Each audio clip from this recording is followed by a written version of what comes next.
Energy and climate. The carbon tax was something that was supposed to help the environment, but now, what are we doing for the environment? It worries me a bit. Our planet is starting to die. I really want to see someone who can prioritize climate change and the economy in Canada. We shouldn't be building a pipeline. The environmental consequences are very serious. Even if, for ecological reasons, it's not the best solution. Well, I think we have to think about it. There was a good project in place, but then it was dropped. A pipeline would have a major impact. We may have to make sacrifices if we want to be more independent. Drill, baby, drill, says Donald Trump. But I have a very simple question for you, and I would like just a simple answer as well. You have 35 seconds open debate. Do you want Canada to increase oil production? Yes or no? Mr. Singh. I would be in favor of investing in clean energy, renewable energy. With our public money, I would spend on projects like an east-west clean energy grid. That's the sort of thing we need. We need renewable energy for our future. That is where we should invest our public funds. So, more or less oil, or the same amount as right now? You want to increase it? That's what people want to know. Are you increasing oil production? There are a few measures that I support. Investing in clean energy. Bringing down our emissions. We'll get to that in the open debate later. But the question is very simple, I think. Mr. Carney. Yes, more oil so that we can reduce our imports, especially our imports from the United States, a country that is threatening us right now. But in order to do that, we need to have low-risk oil. Canada is a low-risk country, and low-cost oil. Canada's more or less that right now, but we also need low-carbon oil because we need to be competitive over the long term. So at the same time, we need to have pipelines. We need to invest in carbon stockage, carbon capture as well. That's very important for our competitiveness. We'll get to that later. Mr. Poilievre, should we produce more oil in Canada? Yes, and we have to be able to get it to market by pipeline. Unfortunately, the other parties passed an unconstitutional law, C-69, which is a no more pipelines bill, and that's why Canadians and Quebecers now have to buy 139,000 barrels of U.S. oil every day. I will repeal C-69 to allow for the construction of hydroelectric projects, mines, and also pipelines so that we can get around Donald Trump and be sovereign when it comes to energy. There's a competition as to who will be the biggest oil head here. The Americans buy our oil, we buy their oil, because that's how geography works. I want less oil, but let us be clear. The one that approved 9B for Enbridge was me when I was the Environment Minister, but I say that we have to progressively wean off of petrol and oil because the cost on families will be far worse than what Mr. Poilievre says. Paying for the consequences of climate change will cost billions of dollars every single year per family. Let us invest in Quebec's green energy. I'd like to ask a question to launch the debate. Mr. Carney, for 17 years now, the Liberals have been telling us that the only way to fight against climate change is to put a price on carbon. With the carbon tax, there was elections on this. But the first day you came to power, you abolished this tax. What should Canadians understand from this? Is the fight against climate change no longer a priority for Liberals? Not at all. It is still a priority, and it's a priority for Canada. We're talking a lot about diversifying our trade partners around the world. The European Union. We need to reduce greenhouse gas emissions in manufacturing and energy in all of our products so that we can have better access to that market. But in terms of the carbon tax, we cut the consumer carbon tax. And that covers about 6% of the reduction in greenhouse gas emissions. We are maintaining the industrial carbon tax for big polluters, but we're creating a new market so that major polluters will pay people and households to make green decisions. You would axe the second carbon tax as well, the industrial tax? You would eliminate both? Yes. Eliminate both? So there's not even a fight against climate change or no incentive except That's not true. less gas. There's a cost associated with using energy already, but my approach is a pragmatic one. For example, the National Bank calculated that if we export our natural gas, our liquefied natural gas, to India, for example, to replace coal, that could reduce emissions in India by 2.5 billion tons. That's 3 times the emissions of all of Canada, and would also bring a lot of money back to Canada. The Liberals are blocking the construction of the pipeline and of the LNG plants. For example, LNG Quebec is a project that would make it possible for us to sell our energy very profitably to Europe and reduce Europe's dependence on Putin. And that's what I would like to do instead of feeding into Putin's war machine. Mr. Carney's abolition of the carbon tax means that Canadians outside of Quebec will receive a rebate for several weeks still for a tax that has been cut. So this puts Quebec in an unjust position. What are you asking in this respect?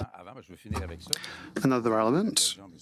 It might give Mr. Carney an opportunity to answer. Last year, Canada invested $30 billion in oil.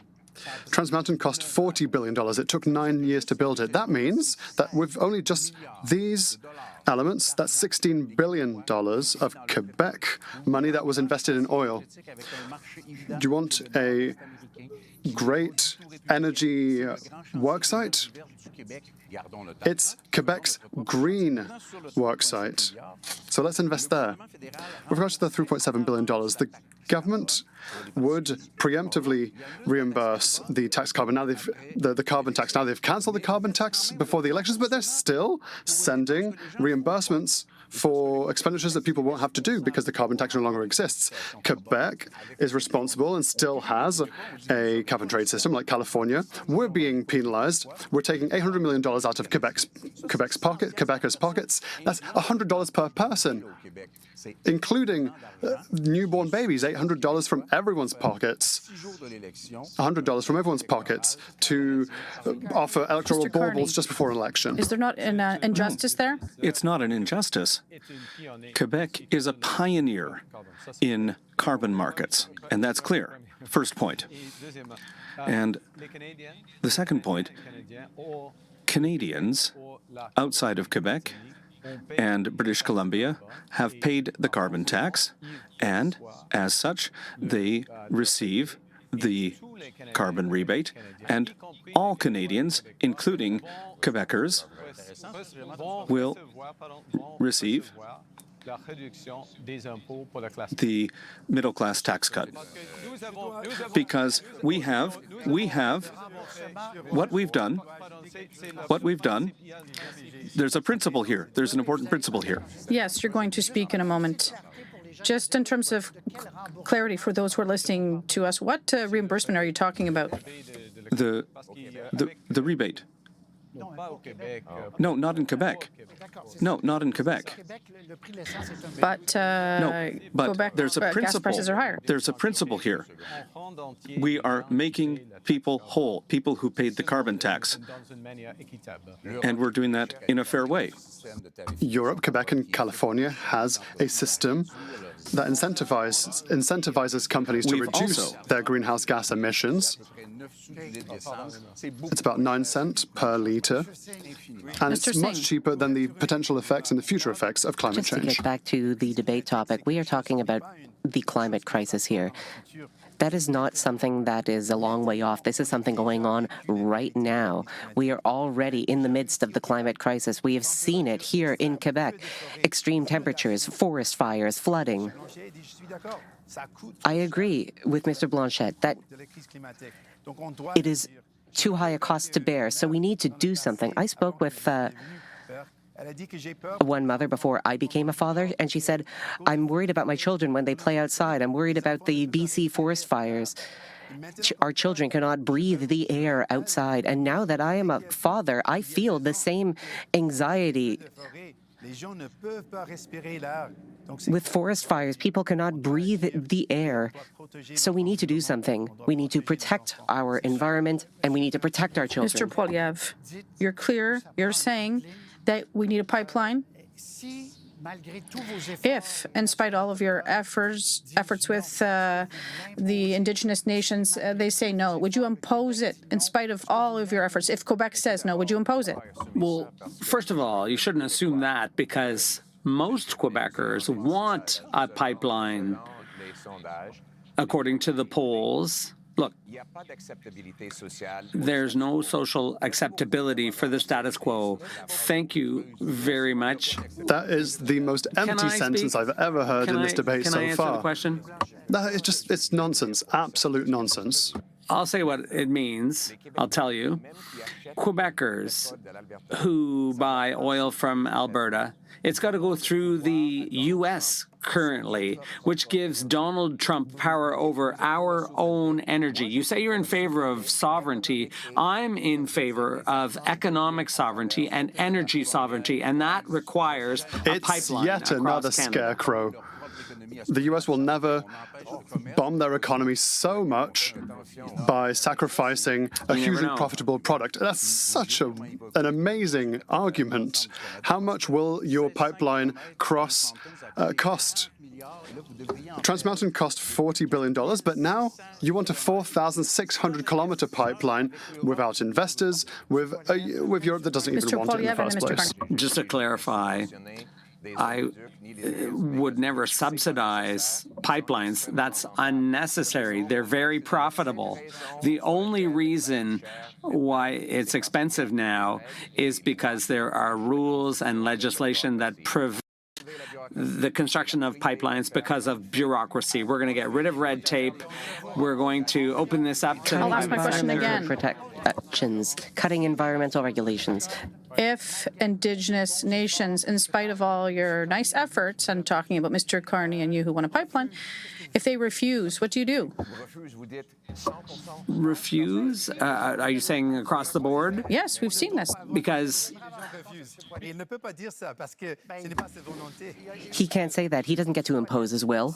Mr. Poilievre, if there are Indigenous nations or provinces that are against it, what do you do? Well, there are others who will be in favor. For example, Mr. Carney opposed a pipeline in the West, which would have enabled us to sell our oil to Asia, the Northern Gateway project. 80% of First Nations were in favor, 20% were against. And in a case like that, I think the majority rules. And I think we need to allow our companies to pay some of their taxes directly to First Nations to fight poverty through industry and production. That's our approach. Would you be ready to impose one? No, never impose. Can I respond, please? Never impose, no. But a couple of points. First of all, our relationship with the United States has changed everything. So imports from the United States and geography, as Mr. Poilievre has said, around pipelines, those are problems. Those are national security problems for us, and we need to act. That's the first point.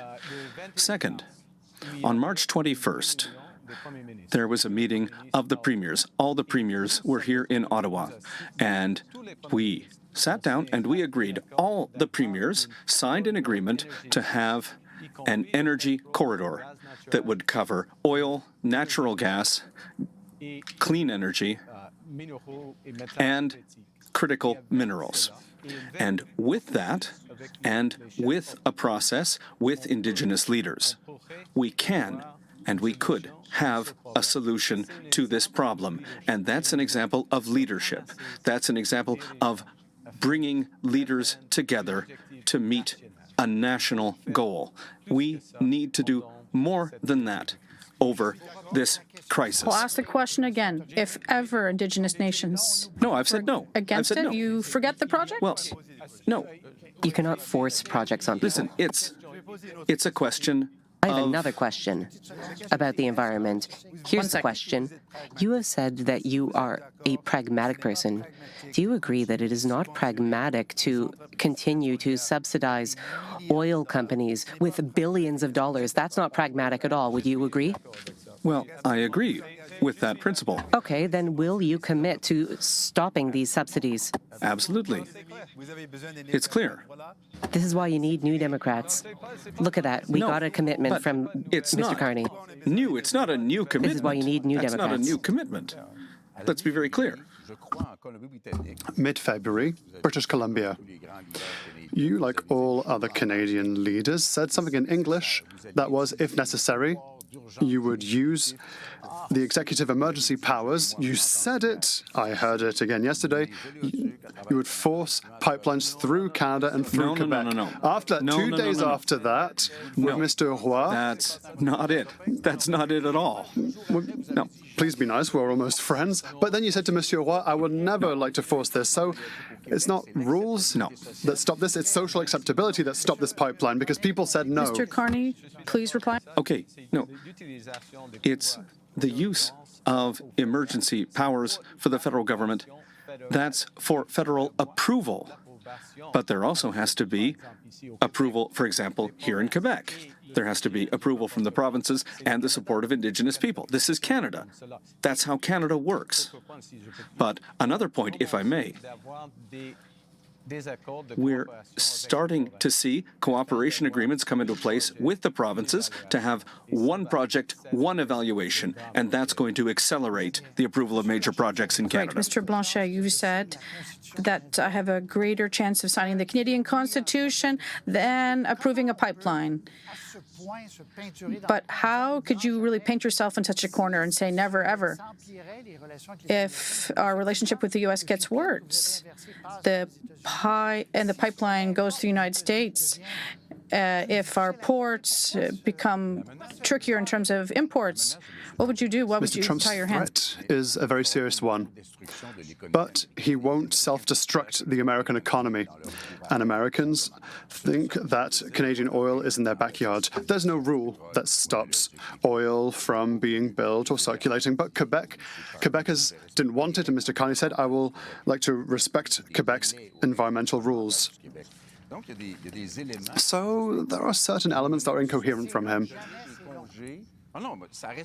Never. It's a long still time. no, because Quebec is the best placed in the world to develop a green super energy market that goes right to the south without asking Ottawa's permission. Why would we invest in oil that doesn't have economic benefits for Quebec if it means that we still pay more at the pump? Two quick comments. You are slightly behind. In terms of the tramway and the third link, we're talking about the environment and public transit as well.